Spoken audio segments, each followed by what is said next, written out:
Alors, on va arriver au tuto sur les algues. Ouh là là, vaste problème, les algues. J'entends ça tous les ans.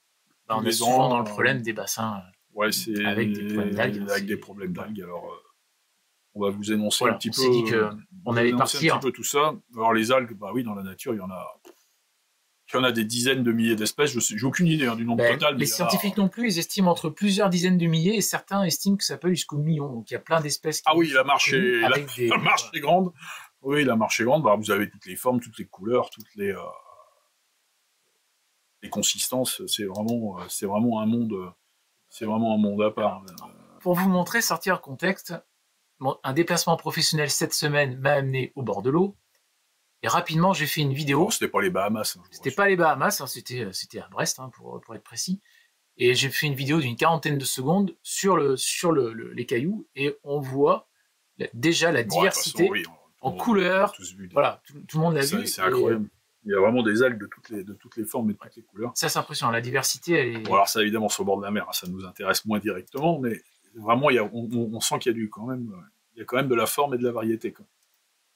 On le retrouve ici, on a pris quelques photos voilà, avec des couleurs et des formes très différentes. Alors, c'est utilisé, bien sûr, les algues, c'est utilisé dans les aliments. Il y a la spiruline, tous ces trucs-là qui sont directement issus de l'algue, qui sont une algue d'ailleurs. Poison. Oui, il y a des algues qui sont dangereuses. Qui sont dangereuses, effectivement. Vous intoxiquer, tout à fait. Ah oui, vous pouvez simplement mourir. On s'en sert dans les colorants, évidemment, les colorants alimentaires, la spiruline, la staxanthine, tous ces trucs-là. La cosmétique. Bon, alors là, je m'en sers assez peu, personnellement. Dans les crèmes, tout ça Oui, bien sûr. Ouais. L'algo-carburant, vous savez, les biomasses, donc on s'en sert maintenant. Le carburant, vous savez, le truc qui coûte un peu cher en ce moment. Et donc, c'est vraiment le poumon des océans. Oui, alors les scientifiques ont dit qu'il y a 2 milliards d'années, moi c'est ce que j'ai vu, c'est les algues qui auraient contribué à l'oxygénation de l'atmosphère à partir des océans. Et donc, voilà, on va le voir tout à l'heure, mais l'algue, en fait, produit énormément de dioxygène. Ah oui. Là, dans le milieu naturel, c'est très bien. En bassin, milieu fermé. Voilà, vous avez deux catégories principales, les micro-algues, les micro-algues flottantes, celles qui donnent la couleur verte de l'eau. Alors ça, c'est pour ça que vous avez un UV en première. C'est casser cette couleur verte. Oui, c'est lui qui règle ce problème-là. Voilà. En général, un UV, en 2-3 jours, le problème, une semaine, le problème, il est réglé, vous avez tout cassé, et puis éclate la cellule, et puis voilà. Hop. Ça, c'est fait. C'est pas celle-ci qui gêne le plus. Celle de le plus, c'est les filamenteuses qui s'attachent dans le bassin. Il n'y a pas de système racinaire. Elles sont simplement collées sur le truc. Alors, elles vont pas dans la filtration, puisqu'elles restent, ou très peu, du moins. Elles restent dans le... Donc, elles vont pas dans l'UV. Voilà. Non, puis de toute façon, l'UV, il n'y a pas de... Ouais, là-dessus. Alors, si on rappelle les algues, c'est un organisme végétal vivant qui est le siège d'une photosynthèse en présence de lumière. Donc, le soleil. Voilà. Et voilà, le soleil, c'est le premier vecteur qui... Alors, vous me direz, dans ces cas-là, pourquoi on couvre pas? Et vous aurez quand même de la photosynthèse, parce qu'à moins d'être dans le noir complet, dans une cave, et mettre votre bassin dans la cave, il y aura quand même de la lumière périphérique, donc ça va pas...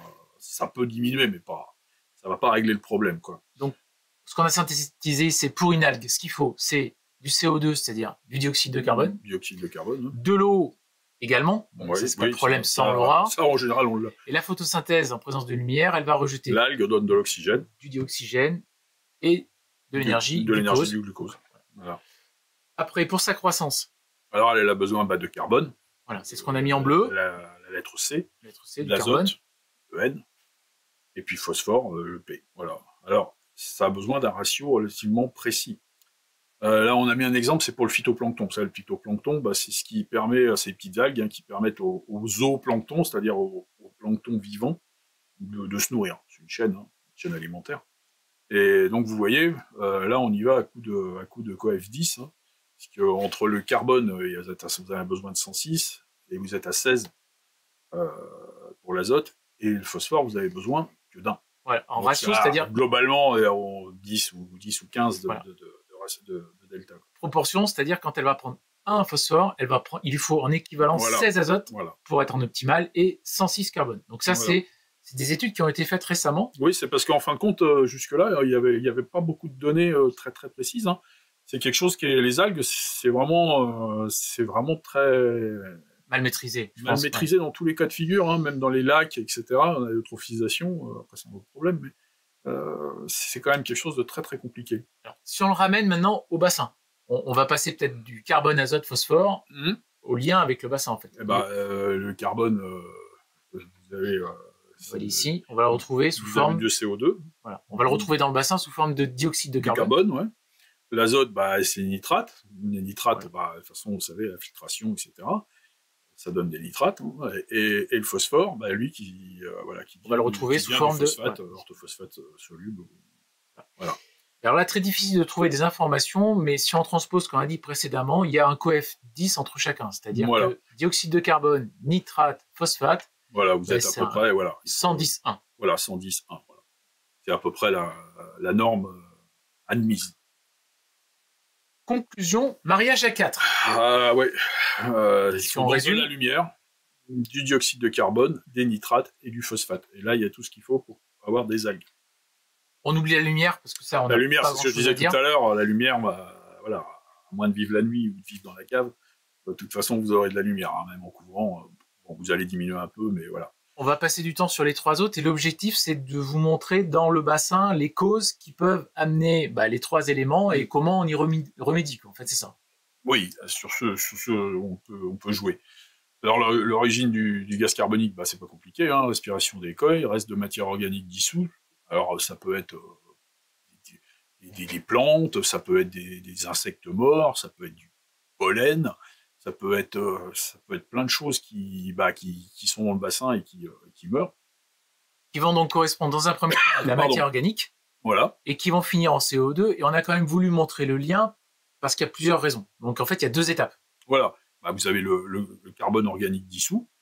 Une évolution de la matière organique en carbone organique dissous. Voilà, c'est ça. Ce qu'on trouvera dans la littérature sous forme de COD. COD, voilà. Alors pas complément d'objet direct. Hein. Non. Et carbone inorganique dissous, le CID. Voilà. Et le CO2, le dioxyde de carbone, arrive de là, en fait. Voilà, ça vient directement de là. Voilà. Alors, comment on sait qu'on a des carbones dissous ? La couleur brunâtre de l'eau. Hein. Si vous avez votre eau qui commence à devenir un petit peu teintée, un petit peu foncée, dites-vous bien qu'il y a des chances que ça commence. Il y a quelque chose qui ne va pas. Oui, ça veut dire qu'il y a de la matière organique au départ. Il y a de la matière organique quelque part, même si vous avez des fois l'impression, les gens souvent, c'est humain, ils se disent, mon bassin il est propre, il n'y a pas l'impression. Oui, mais si ça fait ça, c'est que si. Vous avez forcément quelque chose qui... Je vous dis, ça peut être des choses très simples, hein, du pollen. Du pollen au printemps. On l'a dit, tous ces éléments-là sont déclencheurs. Alors, réduire le CO2, si on veut réduire ce problème. Voilà. Donc, c'est simple, hein. Enfin, c'est simple. C'est simple sur le papier. Pas de déchets dans le bassin. Réaliser des changements d'eau réguliers. Ça, réaliser des changements d'eau, c'est pas la réponse, parce que sur un bassin, si vous le tenez convenablement, vous savez bien qu'il faut réaliser des changements d'eau. Donc ça fait partie de bons réflexes. C'est ce qu'il faut faire. Réflexe, voilà. Éviter les zones mortes. Ça aussi, hein, vous savez bien, il faut éviter. Éviter les végétaux. Quelque part, oui. Parce qu'ils vont générer de la matière morte. La matière morte. Alors, il faut les nettoyer, il faut les enlever, etc. Il faut enlever tout ce qu'il y a. Ne pas surdoser la nourriture, évidemment, parce que plus vous allez en mettre et qu'elle n'est pas consommée, vous imaginez bien que ça va pourrir, ça va donner effectivement de la saleté qui va se déposer un peu partout. Filtration mécanique, la filtration... Nourriture de qualité, t'as sauté. Ah pardon, oui, une nourriture de qualité, évidemment, pour qu'il y ait moins de nutriments qui soient balancés comme ça, qui servent à rien, et qui partent dans le bassin. La filtration mécanique, c'est peut-être la seule chose dans la filtration qui va pouvoir aider à lutter contre ça, parce que... On enlève les matières organiques. On enlève les matières organiques en amont. Le filtre, lui, ma partie biologique ne va pas changer grand-chose, mais la filtration mécanique, évidemment, ça peut... Alors après, vous pouvez utiliser du charbon actif, hein, qui va fixer les COD. Alors, c'est une solution possible, mais il faut quand même un peu de charbon. Hein. Il faut l'acheter, c'est des sacs qu'il faut mettre. Des sacs, il faut surtout les changer régulièrement, parce que sinon le remettre peut être pire que le mal. Donc ça demande quand même un petit peu de... Puis à la fin, ça coûte un peu d'argent quand même, quoi. Donc se concentrer sur les 6-7 premiers points, c'est déjà... Oui, c'est déjà pas... Mais ça existe, hein, c'est possible. Oui, c'était juste pour le montrer. C'est juste pour vous le montrer, quoi. Voilà. On passe nitrate et phosphate, les 2 autres points. Alors les nitrates et les phosphates, il y a des points communs. Déjection d'écueils, oui, ça c'en est un. Alors l'écueil, Après, c'est beaucoup par les ouïes, tout ce qui est ammoniac, etc. Les restes de nourriture, bah, c'est ce qu'on disait tout à l'heure, hein, c'est pareil, hein, la nourriture qui se trimballe, qui pourrit, bah voilà. Les restes de végétaux, toujours aussi, hein, les résultats de la filtration biologique, bah ça on n'y peut rien, ça donne des nitrates, ça de toute façon, c'est un peu l'idée du fait que la filtration fonctionne.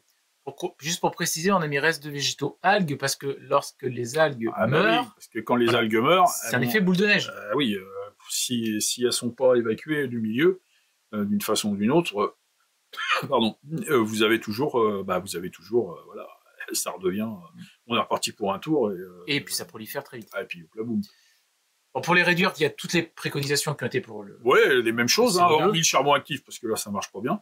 Et après, bah, vous avez des résines. Des résines antinitrates, antiphosphate, qui elles, en fin de compte, bah, vont juste pomper les ions et les. On y reviendra tout à l'heure. Et les garder, quoi. On va en parler en détail. Alors, question qui peut paraître bête, mais pourquoi faut les éliminer, ces algues? Bah, parce que s'il y a prolifération, bah, la nuit, vous avez une disparition d'oxygène. Parce que, bah, elles consomment. Pourquoi? Oui, parce que la nuit, en fait, elles ne font pas de photosynthèse, évidemment. Non, parce qu'il n'y a pas de lumière. Pas de soleil. Donc elles vont respirer. Voilà. Et elles vont respirer, puis elles vont relarguer, bah, CO2. Donc vous avez une baisse du pH. S'il y a beaucoup de CO2. Alors, si vous en avez beaucoup, attention, parce que vous pouvez avoir ce qu'on appelle un crash de pH, c'est-à-dire que le pH qui s'éclate complètement, et là, c'est létal, hein, ça tue les poissons, ça c'est sûr et certain. Et le jour, bah, vous avez une disparition. C'est ce qu'on a dit, voilà, la photosynthèse. La photosynthèse qui revient, et donc vous avez une hausse du pH. Donc, même si vous n'arrivez pas à un crash de pH bas, bah, vous avez néanmoins un pH qui est instable et qui est pas bon pour les. Ouais, ça, c'est très mauvais. Parce que ça, ils aiment pas ça, quoi. Ça, c'est sûr. Donc, faut les éliminer. Alors, les éliminer, oui. Alors plusieurs points. Il faut agir relativement vite parce que ça peut aller vite. Alors, il faut les enlever. Si elles sont là, faut essayer d'en enlever le plus possible mécaniquement. Hein, c'est quand même une solution. Des fois, j'ai vu des choses. On a trop attendu. Bah oui, non, mais le problème, il est là, quoi. Au bout d'un moment, quand vous savez plus où commence la pelouse et où commence le bassin, là, il est bien évident que là, mécaniquement, enlever un maximum. Il y a des brosses qui permettent ça. Ouais, il y a plein de systèmes. La fourche. Ensuite, après, vous avez des trucs, après, curatifs. Après, vous avez des produits curatifs. Ouais. Alors là, c'est juste pour tuer. Hein. Alors, vous avez mis Algizine. Voilà. Oui, c'est des produits du commerce qu'on retrouve chez tous les professionnels voilà, il y a plein spécialisés. Voilà. Pardon. Et donc là, a priori, c'est sans algicide. Et c'est juste, c'est juste un produit qui extrait les éléments dont les algues ont besoin pour croître. Et donc, il n'y a pas un effet flash, elles vont mourir progressivement. Non, parce que des effets flash, il existe des produits, des c'est ce qu'on va voir après. Hein. Et il y a des choses qui sont plutôt violentes. Oui, mais bon, là-dessus. Pour l'instant, voilà. Alors ça, c'en est un. Voilà. Après, vous avez le green control, voilà. C'est le même truc. Alors là, là, il précise quand même. Alors là, on précise un peu plus dans l'idée. Alors, le phosphate en présence de calcaire, s'il y a beaucoup de calcaire, il devient insoluble. C'est-à-dire qu'il peut pas être il peut pas être consommé. Donc, s'il n'est pas consommé, voilà, vous avez du phosphate total vous avez une élévation de votre taux de phosphate total dans le truc, mais il n'est pas consommable par les plantes et par les algues. Voilà. Fonctionne bien. Contrairement à l'algizine où ils préconisent une température minimale, là ils ne mettent rien, et c'est vrai que ça m'est arrivé d'utiliser autour de 10 degrés, ça fonctionne quand même. En dessous. Ah oui, non. S'il fait 5 degrés, moi, à mon avis, ça ne sert pas à grand-chose. Puis là, vous avez l'algo-stop, voilà, c'est un grand classique, voilà, l'algo-stop, c'est connu. Là, c'est sous principe similaire. C'est à peu près le même mode de fonctionnement. Hein. Alors, après, vous avez les traitements curatifs qu'on pouvez adopter vous-même. Hein. Vous avez le peroxyde d'hydrogène, hein, qui est quand même un grand classique. C'est de l'oxygéné. C'est de l'oxygéné. C'est un grand mot. Plus ou moins concentré. Oui, alors voilà. Alors là, il faut quand même un peu. Alors je sais qu'il y en a qui vont dire ouais, ça marche très bien. Oui, ça marche. Ça va les tuer, ça je suis d'accord. Si, dans l'instantané, c'est impressionnant. Ouais, là c'est là les machines, ça les nettoie, ça les crame. Mais bon, déjà vous faites augmenter votre potentiel redox de façon. Il faut quand même doser, il faut faire attention, faut pas y aller comme un sauvage, hein, parce que sinon ça crame aussi. Hein. Donc les poissons aussi, donc faut faire un peu attention. Mais bon, ça s'utilise sans problème. Hein.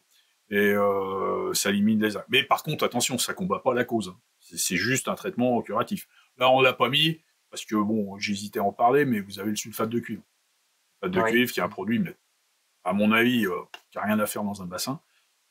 Alors, on l'utilisait dans le temps en pisciculture, bon, ok, mais je sais que dans l'agriculture bio, c'est utilisé. C'est utilisable. Moi, je suis pas un grand fan, c'est un métal lourd. Donc, voilà. Après, en préventif, il y a Eric qui dit, est-ce que tu as reçu le Green Control? Ah oui, oui. Oui, réponse. Il a le Green Control. Oui, je l'ai. Donc, préventif, résine. Résine, ça, c'est bien. Alors, les résines, voilà, bah, ça, c'est tout bête. Hein, c'est une résine qui est dans un petit plastique que vous mettez dans votre eau, dans la filtration plus souvent parce qu'il faut que l'eau court. Voilà. J'en suis très content. Alors là, c'est très efficace. Alors, il en existe certainement d'autres, hein, des résines. Moi, je veux pas celle-là parce que moi, c'est celle que je connais, que j'utilise le plus, hein, bêtement. Ça pompe effectivement les ports. Et donc, ça diminue, quoi. Ça diminue le taux de phosphate.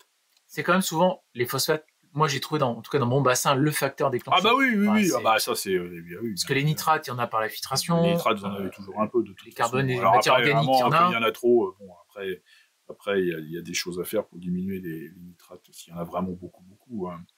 Mais bon, les phosphates, oui, c'est souvent l'élément déclenchant du... L'avantage de ces résines, c'est qu'elles durent plusieurs semaines quand même avant de disparaître complètement. Ah ouais, puis ça pompe quand même un peu de trucs. Alors il en existe de tailles différentes. Hein. J'ai une question. Oui. Alors David qui dit bonjour. Marco aussi, salut, il m'avait dit bonjour tout à l'heure. En combien de temps on peut pousser les filamenteuses et combien de temps faut s'en séparer sans agicide, juste en essayant de trouver le bon équilibre? Alors, il y a deux questions. En combien de temps peuvent pousser les filamenteuses? Ça peut aller très très vite.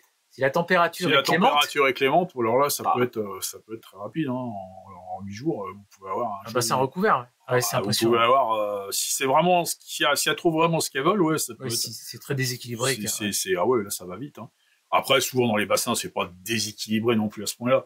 Mais bon, ça peut. C'est pour ça que dès que ça apparaît, il faut réagir tout de suite. Faut essayer de trouver déjà le problème et puis mettre. Après, souvent la solution de facilité, effectivement, c'est de mettre des produits. Au moins combattre l'algue au départ. Et ce qu'il disait, sans agicide, peut-on en rééquilibrant régler le problème? Après, bien sûr, mais t'es obligé de traiter quand même. Tu peux pas. Si on veut éviter les ennuis tout de suite, évidemment, on traite. T'es obligé. Hein. Bien sûr, mais après, le but du jeu, c'est de trouver pourquoi. Après, mais est-ce que en rééquilibrant, ça suffit pour traiter? Non, c'est pas la même chose. Il faut traiter le problème s'il est apparu. Oui, mais si le problème est apparu, c'est qu'il faut trouver quelque chose. Ah oui. Ça peut prendre un moment. Hein. Après, si on veut tout faire disparaître uniquement en ramenant le milieu à ses justes valeurs, oui, ça peut prendre un moment.